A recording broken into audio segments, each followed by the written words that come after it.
Hi guys, welcome to Ruchita's tales. इस बार मैं महान लेखकों की कहानी संग्रह के समुद्र से लाई हूं एक बहुत ही अनमोल और प्रचलित मोती, भगवती चरण वर्मा की वसीयत। इसमें परिवार के रिश्तों का बदलता स्वरूप दर्शाया गया है। समाज में हर परिवार की यही वास्तविकता है। तो आइए सुनते हैं कहानी वसीयत। जिस समय मैंने कमरे में प्रवेश किया, आचार्य चूड़ामणि मिश्र आंखें बंद किए हुए लेटे हुए थे और उनके मुख पर एक तरह की ऐंठन थी जो मेरे लिए नितांत परिचित सी थी, क्योंकि क्रोध और पीड़ा के मिश्रण से वैसी ऐंठन उनके मुख पर अक्सर आ जाया करती थी। वह कमरा ऊपरी मंजिल पर था। वह अपने कमरे में अकेले थे। उनका नौकर बुधई मुझे उस कमरे में छोड़कर बाहर चला गया।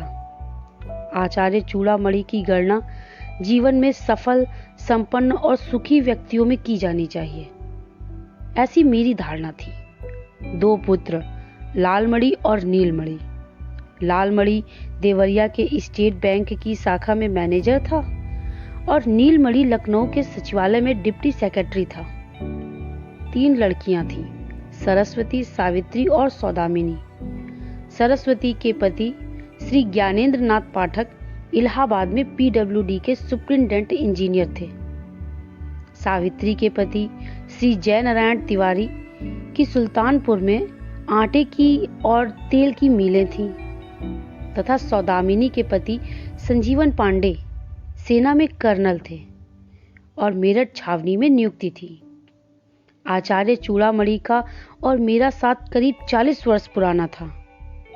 एक ही दिन हम दोनों की हिंदू विश्वविद्यालय में दर्शन विभाग में नियुक्ति हुई थी। आचार्य चूड़ामणि रीडर बने थे और मैं लेक्चरर बना था। उनके अथक परिश्रम, अटूट निष्ठा तथा अडिग संयम का ही परिणाम था कि वे विश्व के भारतीय दर्शन के विशेषज्ञ माने जाते थे। प्रकांड पांडित्य के ग्रंथों से लेकर बीए की पाठ्य पुस्तक तक अनेक ग्रंथों की रचना उन्होंने की थी। ना जाने कितनी कमेटियों के वह सदस्य थे। हर एक विश्वविद्यालय उन्हें अपने यहाँ परीक्षक बनाकर अपने को धन्य समझता था। साथ ही बड़े कट्टर किस्म के ब्राह्मण थे वे। और तो और मेरे घर की बनी हुई चाय तक उन्होंने कभी नहीं पी। महीनों उन्हें वाराणसी में बाहर रहना पड़ता था। तब वे सत्तू, दूध, फल तथा अपने घर में बनी हुई मठरियां या लड्डुओं से हफ्तों चला लेते थे। वाराणसी के लंका मोहल्ले में उन्होंने 2 मंजिला मकान खरीद लिया था। उसी में वह रहते थे। उनकी पत्नी तथा उनके पुत्रों ने उनसे कितना आग्रह किया कि वे कहीं खुली जगह में कोई कोठी बनवा लें, लेकिन उन्होंने कतई इनकार कर दिया। गर्मी में 2 बार और जाड़ों में 1 बार नित्य गंगा स्नान करके पूजा करना नियत सा था। जनवरी का प्रथम सप्ताह था। उस दिन जब वह गंगा स्नान करके लौटे, उन्हें कुछ ज्वर सा मालूम हुआ। उनकी पत्नी जसोदा देवी अपनी परंपरा के अनुसार लखनऊ में छोटे पुत्र के यहाँ थी। उनके नौकर बुधई के ऊपर उनकी देखभाल करने का पूरा भार था। दोपहर के समय जब उन्हें पसलियों में दर्द मालूम हुआ, उन्होंने वैद्यराज धनवंतरी शास्त्री को बुलाया। वैद्यराज ने नब्ज देखकर काढ़ा पिलाया। निदान था कि सर्दी हो गई है, ठीक हो जाएगी। दूसरे दिन जब बुखार और तेज हुआ, तब उन्होंने डॉक्टर को बुलाया। डॉक्टर ने देखा कि उन्हें निमोनिया हो गया है, दोनों फेफड़े जकड़ गए हैं। उसने दवा दी। बीमारी के चौथे दिन आचार्य चूड़ामणि ने बुधई को भेजकर मुझे बुलाया था। थोड़ी देर तक मैं उनकी चारपाई के सामने खड़ा रहा कि वे आंखें खोले। फिर हार कर मुझे ही बोलना पड़ा, गुरुदेव, आपका शिष्य जनार्दन जोशी आपकी सेवा में उपस्थित है। मेरा इतना कहना था कि चूड़ामणि ने अपनी आंखें खोल दी। जनार्दन, मेरा अंत समय आ गया है। तुम मेरे सबसे अधिक निकटस्थ रहे हो। तो तुम्हें बुला भेजा। मैंने आचार्य चूड़ामणि की बीमारी के संबंध में लाल मणि से सब कुछ नीचे ही सुन लिया था, जो देवरिया से 1 घंटा पहले ही आया था। आचार्य चूड़ामणि का तार पाकर मेरी आंखों में भी आंसू आ गए। मैंने कहा, गुरुदेव, यह संसार असार है और यह शरीर नश्वर। कमजोर आवाज में आचार्य ने कहा, हाँ जनार्दन, यही पढ़ा है, लेकिन अभी मेरी अवस्था ही क्या है, कुल मिलाकर 75 वर्ष। सोच रहा था संन्याश्रम का भी कुछ रस ले लूं, लेकिन लगता है मृत्यु सर पर आ गई है। मृत्यु से बड़ा भय लगता है। और जैसे वे बेहद थके हों, उन्होंने आंखें मूंद ली। मैंने उन्हें धीरज बंधाया। दिल छोटा मत कीजिए गुरुदेव, बताइए मेरे लिए क्या आदेश है। आचार्य चूड़ामणि ने फिर आंखें खोली। अरे हाँ, मेरे तकिए के नीचे कुछ कागज रखे हैं, उसमें मेरी वसीयत है। कल इसकी रजिस्ट्री यही घर पर ही करा चुका हूं। एक प्रति न्यायालय में है और दूसरी ये है, तो इसे निकाल लो। एकमात्र तुम मेरे सबसे अधिक निकटस्थ हो और इस दुनिया में एकमात्र तुम पर मेरा विश्वास रहा है। मैंने उन सबों को कल ही तार करवा दिया था जिन्हें मेरे क्रियाकर्म में सम्मिलित होना है और मेरी वसीयत के अनुसार कुछ मिलना है। इस वसीयत के कार्यान्वयन के लिए मैंने तुम्हें नियुक्त किया है, तो यह वसीयत मैं तुम्हें सौंपता हूं। मेरा प्राणांत होते ही यह वसीयत लागू हो जाएगी। गुरुदेव की असीम कृपा रही है मेरे ऊपर। यह कहकर मैंने आचार्य के तकिए के नीचे से कागजों का पुलिंदा निकाला। इधर मैंने उन कागजों को उलटना आरंभ किया, उधर आचार्य चूड़ामणि की आंखें उलटने लगी। मैंने तत्काल बुधई और लालमणि को बुलाकर आचार्य को भूमि पर उतारा। इधर मैंने उनके मुख में गंगा जल डाला, उधर आचार्य के प्राण महायात्रा पर निकल पड़े। बुधई को उनके कमरे में छोड़कर मैं लालमणि के साथ नीचे वाले हॉल में आया। कागज का पुलिंदा मेरे हाथ में था। लालमणि ने पूछा, यह कैसे कागज हैं जोशी जी? यह तुम्हारे पिता की वसीयत है और तुम्हारे पिता के कथना अनुसार इसी समय से लागू हो जाती है, तो इसे पढ़ना भी आवश्यक है। हाँ, बुधई ने बताया था कि सब रजिस्ट्रार साहब को पिताजी ने बुलाया था।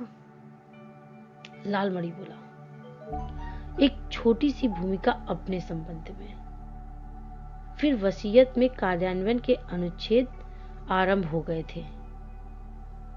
पहला अनुच्छेद इस प्रकार था, मैं चूड़ामणि मिश्र आदेश देता हूं कि मेरा अंत्येष्टि संस्कार सनातन धर्म की प्रथा से हो और अपने अंत्येष्टि संस्कार के लिए मैंने 50,000 की रकम अपनी अलमारी में अलग निकाल कर रखी है, जो कि क्रियाकर्म का व्यय काटकर मेरा अंत्येष्टि संस्कार करने वाले को मिलेगी। मुझे खेद के साथ कहना पड़ता है कि मेरे दोनों पुत्र अधर्मी और नास्तिक हैं। वैसे मेरा अंत्येष्टि संस्कार करने का उत्तरदायित्व मेरे ज्येष्ठ पुत्र लालमणि पर है, लेकिन मेरा आदेश है कि मेरा अंत्येष्टि संस्कार वही कर सकता है जो यज्ञोपवीत धारण किए हुए हो और जिसके सिर पर शिखा हो। यदि मेरे ज्येष्ठ पुत्र में यह शर्त नहीं होती तो नीचे लिखे हुए नामों की तालिका के अनुसार प्राथमिकता के क्रम से यज्ञोपवीत और शिखा धारण करने वाला ही मेरा अंत्येष्टि संस्कार कर सकेगा। मैं पढ़ते पढ़ते रुक गया। लालमणि की ओर देखकर मैंने पूछा, क्यों चिरंजीव लालमणि, तुम्हारी चोटी बोटी है कि नहीं और यज्ञोपवीत पहनते हो या नहीं? कुछ उलझन के भाव से उसने कहा कि चुटैया रखकर कहीं स्टेट बैंक की मैनेजरी होती है और जनेऊ हर दूसरे तीसरे दिन मैला हो जाता है, तो हमने पहनना ही छोड़ दिया। तब तो 50,000 गए हाथ से। तुम अंत्येष्टि संस्कार के योग्य नहीं हो। तुम्हारे बाद नीलमणि का नंबर है, उसके भी न चोटी है न जनेऊ। यह जो तीसरे नंबर का हमारा चचेरा भाई है, जगतपति मिश्र राज ज्योतिषी, यह निहायत झूठा और आवारा है। ग्राहकों को फंसाने के लिए इसकी एक बेलिस्त की चोटी लहराती है और झूठी कस्में खाने के लिए मोटा सा जनेऊ पहने है। जगतपति मुझसे भी एक बार 5 रुपए ऐंठ ले गया था, तो मैंने कुछ सोचकर कहा, लालमणि, हमारी सलाह मानो तो तुम किसी नाई की दुकान पर तत्काल मशीन से अपने बाल छटा लो, तो 1/4 या आधी इंच की चोटी तो निकल ही आएगी, और वहां से लौटते हुए एक जनेऊ भी लेते आना। मेरी बात सुनते ही लालमणि तीर की तरह बाहर निकला। लालमणि के जाने के बाद मैंने वसीयत का दूसरा अनुच्छेद पढ़ा। मैं चूड़ामणि मिश्र चाहता हूँ कि मेरी मृत्यु की सूचना तार या टेलीफोन द्वारा मेरी पत्नी जसोदा को दी जाए। मेरे पुत्र लालमणि और नीलमणि, मेरी पुत्री सरस्वती, सावित्री, सौदामिनी तथा मेरे भतीजे जगतपति, श्रीपति और लोकपति को दे दी जाए। अन्य सगे संबंधियों को सूचना देने की कोई आवश्यकता नहीं। इन समस्त कुटुंब वालों की प्रतीक्षा 12 घंटे से लेकर 24 घंटे तक की जाए। इसके बाद मर्णकणिका घाट पर मेरे शरीर का दाह संस्कार हो। मेरे 10वें के दिन समस्त सगे संबंधियों की उपस्थिति में मेरे वसीयत का शेषांक पढ़ा जाए। अब मुझे आचार्य चूड़ामणि की वसीयत में दिलचस्पी आने लगी थी, लेकिन आचार्य की आज्ञा मुझे शिरोधार्य करनी थी, इसलिए वसीयत को तह कर मैंने अपनी जेब के हवाले किया। आचार्य प्रवर का भौतिक शरीर अगले 24 घंटों में बिगड़ने ना पाए, मुझे इस बात की भी चिंता थी। सौभाग्य से लालमणि वाराणसी आ गया था और करीब आधे घंटे बाद वह 1/4 इंच लंबी चोटी धारण किए हुए नाई की दुकान से घर वापस आ गया। इस समय उसके कंधे पर एक मोटा सा जनेऊ भी लहरा रहा था। मैंने वसीयत का दूसरा अनुच्छेद उसे सुनाकर आदेश दिया कि वसीयत के बताए लोगों को तार या टेलीफोन से खबर कर दे, अपने चचेरे भाइयों के परिवार को बुला ले और एक सिल्ली बर्फ भी मंगवाकर आचार्य प्रवर का शरीर उस पर रखवा दे। दूसरे दिन सुबह 9 बजे आचार्य जी की शव यात्रा मर्णकणिका घाट के लिए रवाना होगी। मैं सुबह 7:30 बजे तक पहुंच जाऊंगा। कितनी शानदार शव यात्रा थी आचार्य चूड़ामणि की। मैं तो दंग रह गया था। वाराणसी के सभी धर्माध्यक्ष और पंडित सम्मिलित थे इसमें। सरमो शर्मा कुछ नेता भी आ गए थे। जगतपति की आपत्तियों के बावजूद आचार्य की कपाल क्रिया उनके ज्येष्ठ पुत्र लालमणि ने की, अपनी चोटी और यज्ञोपवित्र के बल पर। 10वें के दिन जब घर शुद्ध हो गया, मैं आचार्य की वसीयत लेकर उनके घर पहुंचा। उनके सब परिवार वाले तथा सगे संबंधी आ गए थे। नीचे वाले कमरे में लोग एकत्र हुए। एक और स्त्रियां थीं, आचार्य की पत्नी जसोदा देवी, लालमणि की पत्नी नीरजा मिश्र और नीलमणि की पत्नी मधुरिमा मिश्र। दोनों के ही बाल बाप्ट, दोनों ही अंग्रेजी मिश्रित हिंदी में बातें करने वाली। आचार्य की पुत्रियां सरस्वती, सावित्री भारतीयता की प्रतिमूर्ति लेकर और सौदामिनी अपने भावियों से 21 निकलती हुई। दूसरी ओर पुरुष थे। आचार्य के पुत्र लालमणि, नीलमणि, आचार्य के दामाद ज्ञानेंद्र नाथ पाठक, जयनारायण तिवारी और संजीवन पांडे, आचार्य के भतीजे जगतपति मिश्र, श्रीपति मिश्र और लोकपति मिश्र। बुधई सब लोगों को पान पानी करने की व्यवस्था कर रहा था। मैं उस समय अत्यधिक गंभीर था। आचार्य चूड़ामणि के आदेश का पालन करते हुए मैंने उनकी वसीयत का शेषांश अपने घर पर नहीं पढ़ा था। यद्यपि उसे पढ़ने की इच्छा तो बहुत हुई थी। मैंने वसीयत पढ़ना आरंभ किया। 2 अनुच्छेदों में लोगों को कोई दिलचस्पी नहीं थी, वह तो सब हो ही चुका था। अब मैं तीसरे अनुच्छेद पर आया, जो इस प्रकार था। मैं चूड़ामणि मिश्र आदेश देता हूँ कि मेरा दाह संस्कार करने वाले व्यक्ति की पत्नी सूतक हट जाने के बाद 6 महीने तक नित्य प्रति सुबह स्नान करके 11 ब्राह्मणों की रसोई अपने हाथ से बनाकर उन्हें भोजन कराएगी। उसी समय लालमणि की पत्नी नीरजा मिश्र ने तमक कर कहा, जाड़े में स्नान करके 11 ब्राह्मणों की रसोई बनावे, मेरी बला। बूढ़े की सनक पर मैं अपनी जान नहीं दे सकती। मैंने नीरजा मिश्र की बात अनसुनी करते हुए तीसरे अनुच्छेद का शेषांश पढ़ा। यदि वह स्त्री इससे इनकार करती है तो क्रमानुसार यह काम मैं दूसरी वधू और इसके बाद अपनी 3 लड़कियों को सौंपता हूँ। इसके लिए उस स्त्री के लिए 25,000 की रकम निश्चित करता हूँ। एकाएक मुझे मधुरिमा मिश्र की भारी और मोटी आवाज सुनाई दी। पिताजी का आदेश वेद वाक्य है मेरे लिए। जीजी नहीं करती हैं तो ना करें, मैं उनकी इच्छा की पूर्ति करूंगी। नीरजा एकाएक तड़प उठी। बड़ी इच्छा की पूर्ति करने वाली होती हो। जिंदगी में कभी रसोई बनाई है या अभी बनाओगी? लखनऊ में बैरों में खाना मंगवा कर खाती हो। मैं तो अक्सर अपने घर में रसोई खुद ही बना लिया करती हूँ। जहाँ 6-7 आदमियों की रसोई बनाती हूँ, वहां 11 आदमियों की रसोई और बना लिया करूंगी। कुल 6 महीने की ही तो बात है। और नीरजा ने मुझसे पूछा, यह तो नहीं लिखा है कि गर्म पानी से स्नान न किया जाए। मुझे कहना पड़ा, यह शर्त लगाना वो भूल गए। नीरजा ने ताली बजाते हुए कहा, तो फिर मुझे यह स्वीकार है। अब आगे पढ़िए।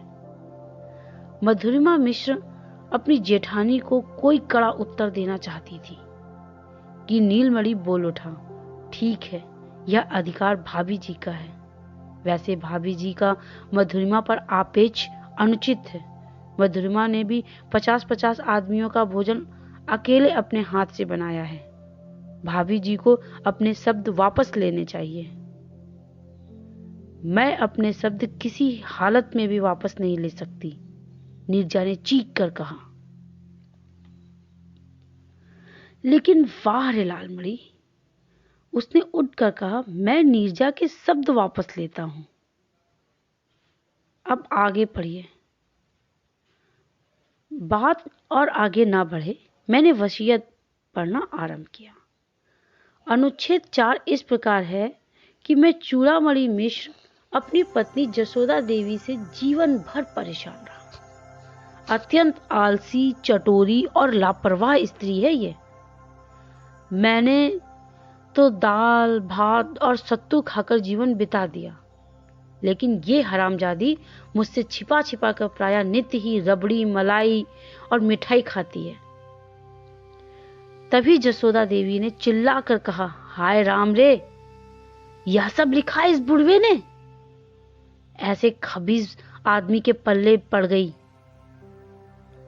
इसे नरक में भी जगह नहीं मिलेगी। घर वालों को सताकर जमा जथा इकट्ठी करता रहा, नाश हो इसका। इसी समय लालमणि और नीलमणि ने एक साथ अपनी माता को डांटा। अम्मा, पिताजी को गाली मत दो। हाँ जोशी जी, आप आगे पढ़िए। मैंने चौथे अनुच्छेद का शेषांश पढ़ा। मेरी मृत्यु के बाद इस राण को मेरे पुत्रों पर निर्भर न रहना पड़े, जो अपनी जोरुओं के गुलाम हैं। ये मेरी पुत्र वधुएं इसे भूखा मार देंगी और इसकी बिगड़ी हुई आदतों के कारण इसे भयानक कष्ट होगा। इसलिए मैं जसोदा के नाम से 2 लाख रुपए छोड़ता हूँ, जिसके ब्याज पर वह मजे से जिंदा रह सकती है। मैंने चौथा अनुच्छेद समाप्त किया ही था कि स्त्रियों के कक्ष से एक हंगामा सा खड़ा हो गया। जसोदा देवी हाय लालमन के पिता कहकर धड़ाम से जमीन पर गिर पड़ी और लेट गई और अन्य स्त्रियों ने उन्हें घेर लिया।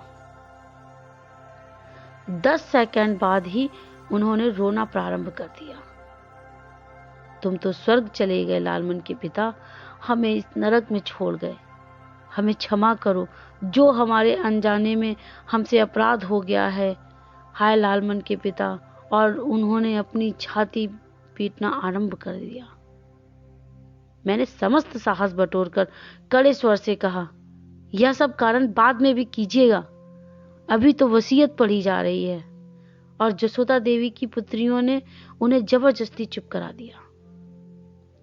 मैंने जब 5वां अनुच्छेद पढ़ना आरंभ किया, मैं चूड़ामणि मिश्र अपनी पुत्री सरस्वती के पति ज्ञानेंद्र नाथ पाठक से अत्यधिक खिन्न हूं। 1 हफ्ता पहले मैंने यह खबर पढ़ी थी कि ज्ञानेंद्र पाठक के विरुद्ध 5 लाख रुपए गबन की इंक्वायरी की मांग उठाई गई है असेंबली में। इसका अर्थ है कि यह ज्ञानेंद्र पाठक बेईमान और रिश्वतखोर है। ज्ञानेंद्र पाठक की ओर सब लोगों की निगाह उठ गई और सहसा ज्ञानेंद्र पाठक उठ खड़े हुए। यह बूढ़ा हमेशा बदमिजाज और बदजबान रहा है। मरने के पहले पागल भी हो गया था। और उन्होंने अपनी पत्नी सरस्वती को आज्ञा दी, चलो, इस घर में अब मेरा दम घुट रहा है, एकदम चलो। सरस्वती भी उठ खड़ी हुई, लेकिन सावित्री और सौदामिनी ने सरस्वती का हाथ पकड़ लिया। पहले पूरी बात तो सुन लो। दूसरी ओर पुरुषों ने ज्ञानेंद्र नाथ पाठक को हाथ पकड़कर बैठाया। नीलमणि ने मुझसे कहा, हाँ जोशी जी, 5वां अनुच्छेद पूरा कीजिए। मैंने 5वां अनुच्छेद पूरा किया, और अगर ज्ञानेंद्र नाथ पाठक पर इंक्वायरी बैठ गई तो बहुत ही संभव है कि इसकी नौकरी जाती रहे, इसे शायद सजा भी हो जाए। इस सब में इसके पाप की कमाई भी नष्ट हो सकती है, इसलिए मैं सरस्वती के लिए 1 लाख रुपए छोड़ता हूं। कमरे में सन्नाटा छा गया। ज्ञानेंद्र नाथ पाठक चुप बैठे छत की ओर देख रहे थे और सरस्वती सुबक रही थी। जसोदा देवी ने सरस्वती के सिर पर हाथ रखते हुए कहा, कोई बात नहीं, इनकी आदत ही ऐसी थी। मैंने अब वसीयत का 6वां अनुच्छेद पढ़ा। मैं चूड़ामणि मिश्र अपनी दूसरी लड़की सावित्री से हमेशा संतुष्ट रहा हूं। अत्यंत सुशील और विनम्र रही है ये। भगवान की भी इस पर कृपा है। इसके पति जय नारायण तिवारी का ऊंचा कारोबार है। आटे की मिल, तेल की मिल और अब वह शक्कर की मिल भी खोल रहा है। सावित्री और जय नारायण को मेरा सत सत आशीर्वाद। और मैं चुप हो गया। तभी मुझे जय नारायण तिवारी की आवाज सुनाई दी, वसीयत के अनुसार हमें कुछ मिलेगा भी या नहीं? यह तो उन्होंने नहीं लिखा है। 6वां अनुच्छेद समाप्त हो गया, केवल आशीर्वाद ही दिया है उन्होंने। और अब सावित्री ने रो रो कर कहना आरंभ किया, पिताजी हमेशा हम लोगों से जलते रहे हैं, हमारी संपन्नता का बखान करते रहे। उन्हें क्या पता कि इस साल हमें 2 लाख रुपए का घाटा हुआ है। जय नारायण तिवारी ने सावित्री को डांटा, क्यों घर का कच्चा चिट्ठा खोल रही हो? घाटा हुआ है तो हमें कोई हरामजादा इस घाटे को पूरा थोड़ी न कर देगा क्या? कर्नल संजीवन पांडे ने कड़े स्वर में कहा, तिवारी जी, गाली वाली देना हो तो अपने मजदूरों को, महात्माओं को दो जाके, यहां नहीं दोगे तो तुम्हारा मुंह तोड़ दिया जाएगा। मैंने सब लोगों से हाथ जोड़कर विनय पूर्वक कहा, पहले वसीयत तो समाप्त हो जाए, तब आप आपस में लड़ झगड़ लीजिएगा। काफी चाव चाव के बाद लोग शांत हुए। मैंने जब 7वां अनुच्छेद पढ़ा, मैं चूड़ामणि मिश्र अपनी छोटी लड़की सौदामिनी का मुंह नहीं देखना चाहता। यह मेरे नाम को कलंकित कर रही है, बाल कटे हुए, अंग्रेजी में बात करती है। मुझे बताया गया है कि ये कभी कभी सिगरेट और शराब भी पी लेती है। यद्यपि मुझे इस पर विश्वास नहीं होता। मुझे पढ़ते पढ़ते रुक जाना पड़ा। सौदामिनी चीख रही थी, यह सब छोटे जीजाजी की हरकत है। यह हमेशा पिताजी के कान भरते रहे हैं, तभी पिताजी ने मुझे कभी भी अपने यहाँ नहीं बुलाया। ये था हमारी कहानी वसीयत का पहला भाग। अगर आपको पसंद आई हो तो लाइक कीजिएगा, चैनल को सब्सक्राइब कीजिएगा। थैंक